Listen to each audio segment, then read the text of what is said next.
علم کا حاصل کرنا ہر مسلمان پہ فرض ہے۔ ہم لوگوں نے اس علم کو محدود بنا دیا اپنی نااہلی کی وجہ سے، اپنی بیوقوفی کی وجہ سے، ورنہ علم کا دائرہ کافی وسیع ہے، علم کی حدود جو ہیں کافی وسیع ہیں، ہم نے اس کو بالکل محدود بنا دیا۔ پہلے زمانے کے لوگوں نے علم سیکھا، علم پڑھا، علم پر ریسرچ کیا اور دین اسلام کے حوالے سے کافی محنت کی۔ اس وقت جو ہمارے پاس سورس ہے قرآن مقدس کے حوالے سے، اس کے تراجم ہو یا تفاسیر ہو یا فقہ ہو یا اصول حدیث ہو یا علم حدیث ہو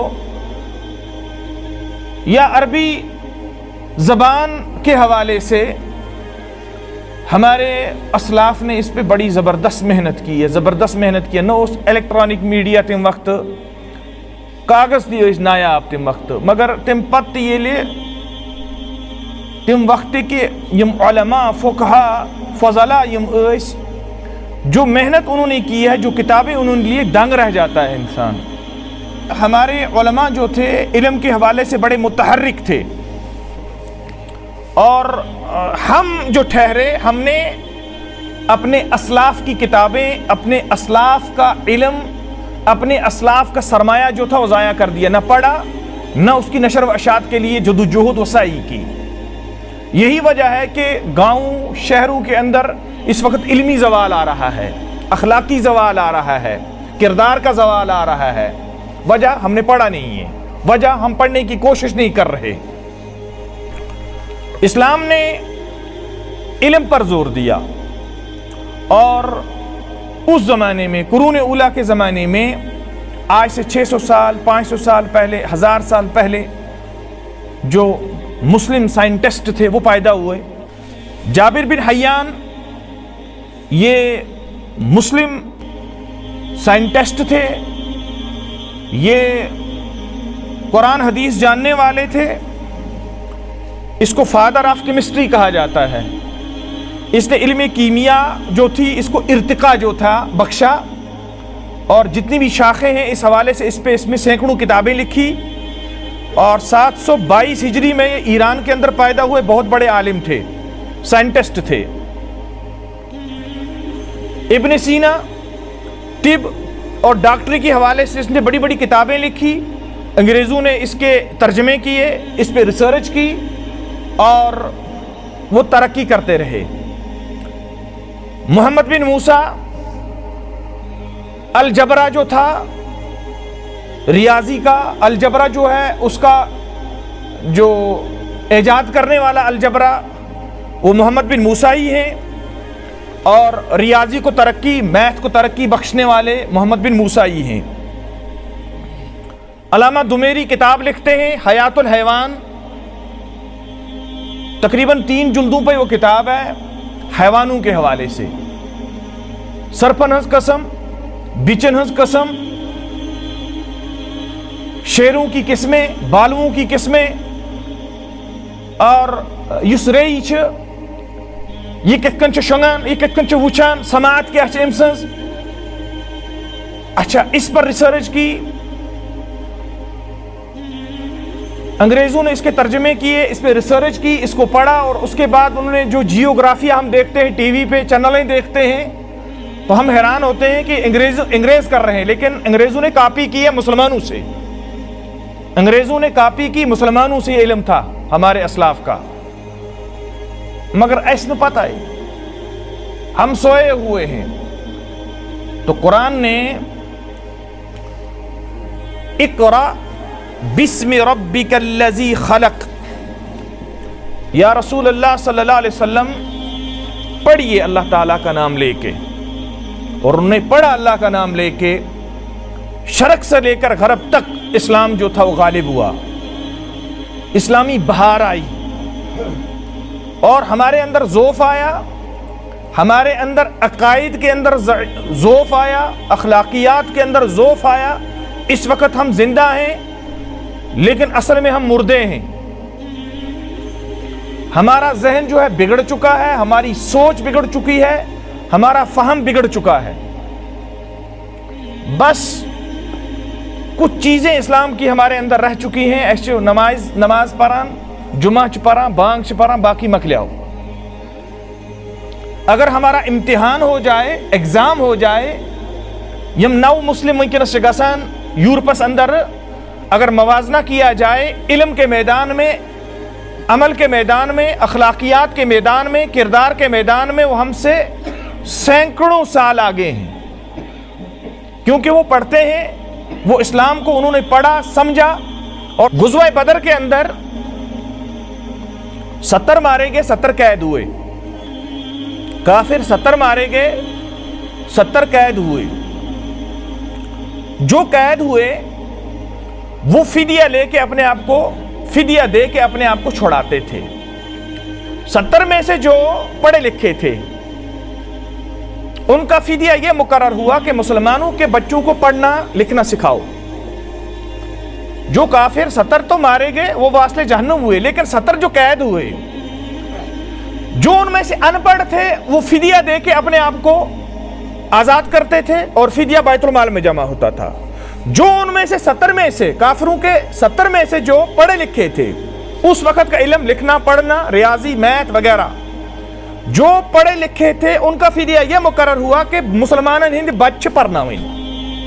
جب تک مسلمانوں کے بچے پڑھیں گے نہیں، لکھیں گے نہیں، لکھنا پڑھنا نہیں سیکھیں گے، تب تک ان کو آزاد نہیں کیا جائے گا. آپ اندازہ کرو، یہ ہے لکھنے پڑھنے کی فضیلت، یہ ہے پڑھنے کی علم کی فضیلت. شریعت نے اس حوالے سے آزادی ہمیں دی ہے کہ ہم دینی علم بھی احسن اور اچھے طریقے سے پڑھیں اور دنیاوی علوم و فنون جو ہے وہ بھی ہم پڑھیں. جس طرح میں نے ابھی پہلے عرض کیا، ہمارے جابر بن حیان یہ بہت بڑے عالم تھے، لیکن یہ فادر آف کیمسٹری تھے، پڑھے لکھے تھے. اسی طرح میں نے عرض کیا ابن سینا، انہوں نے طب اور ڈاکٹری پہ سینکڑوں کتابیں لکھی اور ابھی بھی مصر کے کتب خانوں کے اندر اور بڑے بڑے کتب خانوں کے اندر، ازہر کے اندر یہ کتابیں پڑھائی جاتی ہیں.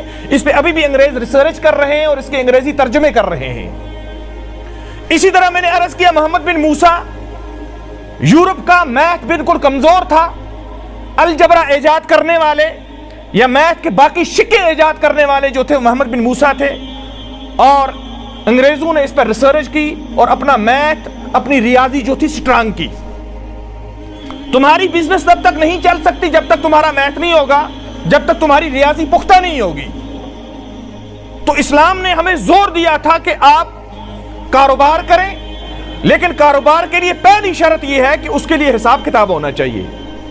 حساب کتاب تب جب انسان حساب کتاب پڑھے گا، سیکھے گا اور اس حوالے سے مہارت حاصل کرے گا، پھر جا کے ہمارا کاروبار سٹرانگ ہو جائے گا، پھر جا کے دین اسلام کو مدد ہو جائے گی. تو اس حوالے سے بھی ہم زیرو ٹھہرے. تو نبی پاک صلی اللہ علیہ وسلم نے بھی فرمایا تھا طلب العلم فریضۃ علی کل مسلم، علم کا حاصل کرنا ہر مسلمان پر فرض ہے. تو اس حدیث میں نبی پاک صلی اللہ علیہ وسلم فرماتے ایک زمانہ آئے گا یرفع العلم، اللہ علم کو اٹھا لیں گے. یہاں اللہ علم کو اٹھا لیں گے سے مراد جو ہے وہ دینی علم ہے، وہ دنیاوی علم نہیں ہے. دنیاوی علم میں ہم اس وقت سب سے پیچھے، سب سے محروم قوم ہیں. اس وقت پوری دنیاوی علم کے اندر، ٹیکنالوجی کے اندر، سائنس کے اندر سب سے زیادہ پکڑ جو ہے وہ یہودیوں کی ہے، وہ عیسائیوں کی ہے، وہ مستشرقین کی ہے، ہماری نہیں ہے. ہم ہمیشہ نیند میں رہے، ہماری کوئی کنٹریبیوشن نہیں ہے اس حوالے سے. اگر ہے بھی ہمارے جو اسلاف تھے کنٹریبیوشن تھی، ہماری نہیں ہے. تو لہذا نبی پاک صلی اللہ علیہ وسلم فرماتے ہیں ایک زمانہ آئے گا اللہ تعالیٰ علم کو اٹھا لیں گے، علم اٹھ جائے گا، علم کی حلاوت ختم ہو جائے گی. علماء حق کو اللہ تعالیٰ موت دے دے گا. علماء حق آہستہ آہستہ اٹھیں گے، لوگ جہلا کے پیچھے چلیں گے، لوگ جہلا کو اپنا امام مانیں گے، پیشوا مانیں گے اور انہی کے پیچھے قبلہ مانیں گے، انہی کے پیچھے چلیں گے. وہ جہلا خود بھی گمراہ ہوں گے اور لوگوں کو بھی گمراہ کریں گے. گوڑنک نشانی. دویم نشانی فرماؤ محمد رسول اللہ صلی اللہ علیہ وسلم وَيَكْسُرُ الْجَهَلِ، جہلت گیس رسول کریم صلی اللہ علیہ وسلم فرموک جہلت گیس عام. عربوں کی جہالت کیا تھی؟ یہ لے تاریخ اسلام پڑھو. تاریخ اسلام میں عربوں کی جہالت یہ تھی، سب سے بڑا ان کا جرم یہ تھا وہ مشرک تھے، شرک کرتے تھے، مگر خدا سے اس نے انکار کرا. ان کے لات منات عزا ان بتوں کی وہ پوجا کرتے تھے مگر خدائی کے منکر نہیں تھے. تو اس منن کے ام بت لات منات ہیکن ڈائریکٹ خدا اس متوات نہیں ایسا کو ڈائریکٹ خدا اس منگت مشرکین مکہ اس منا ایسا کو ڈائریکٹ خدا اس منگت کے ہیں خدا اس نمت ہیکن ڈائریکٹ واتت کے ہیں.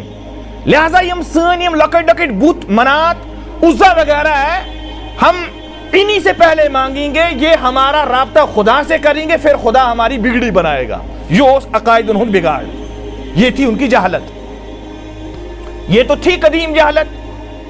ہماری ہے جدید جہالت. ہمارا شرک بھی کسی چیز سے کم نہیں ہے. شرک بھی کرتے ہیں اور سوشل میڈیا پہ چڑھاتے ہیں اس شرک کو.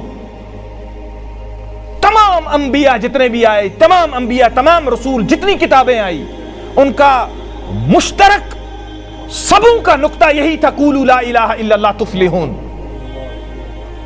لا الہ الا اللہ پڑھو، اللہ کے سوا کوئی معبود نہیں ہے، اللہ کے سوا کوئی دستگیر نہیں ہے، اللہ کے سوا کوئی مددگار نہیں ہے، اللہ کے سوا کوئی حاجت روا نہیں ہے، اللہ کے سوا کوئی مشکل کشا نہیں ہے.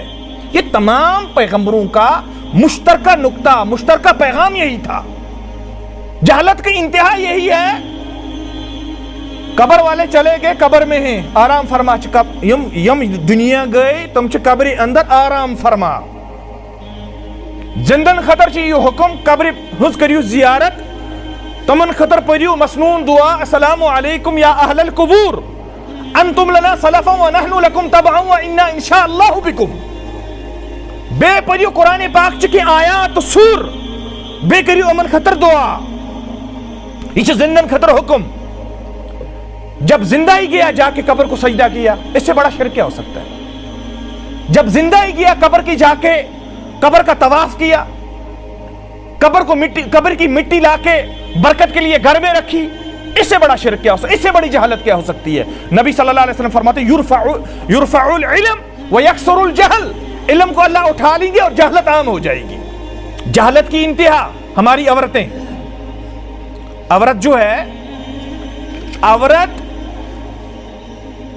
مکہ کے اندر رسول اللہ صلی اللہ علیہ وسلم کی نبوت سے پہلے مکہ ہو، ہندوستان ہو، روم ہو، ایران ہو، یہ بڑی طاقتیں تھیں اس وقت. عورت کو انسانوں میں شمار نہیں کیا جاتا تھا. نہیں جی نہیں کیا جاتا تھا. وراثت میں عورت کا کوئی حصہ نہیں تھا. عورت اگر حیض سے ہوا کرتی تھی، ایام سے ہوا کرتی تھی، اس عورت کو الگ کمرے میں بٹھا دیا جاتا تھا. اس کے برتن الگ ہوا کرتے تھے اور اس کے ساتھ بالکل حیوانوں جیسا سلوک کیا جاتا تھا. اور یاد رکھیں محمد رسول اللہ صلی اللہ علیہ وسلم نے، اسلام نے عزت کی چادر اس کے سر پہ ڈالی. عزت کی چادر، اس کو عروج بخشا، اس کو عزت دی. آج یہی عورت اس عزت کو پاش پاش کر رہی ہے. اسلام نے اس کی عزت کو، اس کی عصمت کو تحفظ دیا. جہالت کی انتہا یہ ہے کہ آج اس نے اس پردے کو بھی لات مار دی. آج اس نے اس پردے کو بھی لات مار دی جو عزت کی چادر محمد رسول اللہ صلی اللہ علیہ وسلم نے اس کے سر پہ رکھی تھی، اس کے جسم پہ ڈالی تھی، آج اس کو بھی اس نے پاش پاش کر دیا. یہ ہے جہالت کی انتہا، یہ ہے جدید جہالت. اور جہالت کی انتہا کیا ہے؟ مکے کے اندر اگر کوئی بچی پیدا ہوتی تھی وہ اپنے لیے آر سمجھتے تھے. وہ زندہ ہی بچیوں کو دفن کر لیتے تھے. وہ کہتے تھے کہ بھائی ہمارے گھر میں بچی پیدا ہو گئی، زندہ دفناتے تھے. ایک ایک نے 10-10 20-20 دفنائی تھی، قتل کیا تھا ان کا. ہمارے ہاں بھی اگر بچیاں پیدا ہوتی ہیں، اگر لڑکی دپا مبارک چھے، اگر بچیاں آئیں کہتے ہیں بچی پیدا ہوگی. افسوس، یہ جدید جہالت ہے، یہ جہالت کی انتہا ہے.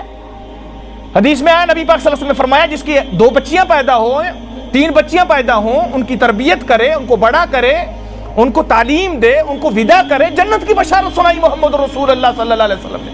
وہ زندہ دفن کرتے تھے. ہمارے ہاں اب جدید ٹیکنالوجی ہے, 4 ماہ کے بعد دیکھا جاتا ہے کہ اندر شکم کے اندر بچہ ہے, لڑکی ہے, اگر لڑکی ہے تو چھونا کرو, اس کو ختم ہی کر ڈالو اندر ہی. یہ تو صاف قتل ہوا. اس سے بڑا قتل کیا ہو سکتا ہے؟ اس سے بڑا قتل کیا ہو سکتا ہے؟ اس سے بڑا ظلم کیا ہو سکتا ہے بچی کے ساتھ؟ یہودیوں نے سودی نظام ایجاد کیا, پیروکار بنے مسلمان. یہودیوں نے سسٹم بنایا, پیروکار بنے مسلمان. یہ جدید جہالت ہے. یہودیوں نے انٹرنیٹ پہ نئی نئی گیمیں ایجاد کی, اور ہمارے نوجوان جو ہیں گیمیں کھیلتے ہیں, اور وہ صاف اور صریح جوا ہے. کچھ لوگ تھے جنہوں نے لاکھوں کمائے, کچھ لوگ تھے جنہوں نے لاکھوں جو تھے وہ گیم کے اور جوئے کے نظر کر دیے. محبت کے حوالے سے جو ڈھونگ رچایا جاتا ہے, محبت کے حوالے سے نوجوان بوئزن, نوجوان کہتے ہیں کہ ہمیں 3-3 4-4 سال ہو گئے ریلیشن میں ہیں, ہم محبت کر رہے ہیں. آگ لگے ایسی محبت کو, یہ کیسی محبت ہے؟ یہ تو سراسر کبیرہ گناہ ہے, یہ تو سراسر ظلم ہے, یہ تو سراسر جہالت ہے. یہ جہالت تو مشرکین مکہ کے اندر بھی نہیں تھی. 3-3 4-4 سال ریلیشن میں رہ کے پھر اغوا کیس ہوتے ہیں, پھر اس کے بعد دوسری کی عزت پر شب خون مارا جاتا ہے, دوسری کی عزت کو تہو بالا کیا جاتا ہے محبت کے نام پہ. یہ جہالت ہے. لیکن محبت کے نام پہ ہوٹل کھانا, محبت کے نام پہ ٹرپ گارڈن جانا, باغوں میں چکر کرنے, ہوٹلوں میں جانا, یہ بالکل مطلقاً جہالت اور حرام ہے. نبی نے فرمایا جہاں 2 لڑکا اور لڑکی غیر محرم ہوتے ہیں, تیسرا وہاں شیطان ہوتا ہے. اسی طرح قبروں کو سجدے کرنے, جدید جہالت. یورپین کلچر کو فروغ دینا, یہودیوں کے کلچر کو فروغ دینا.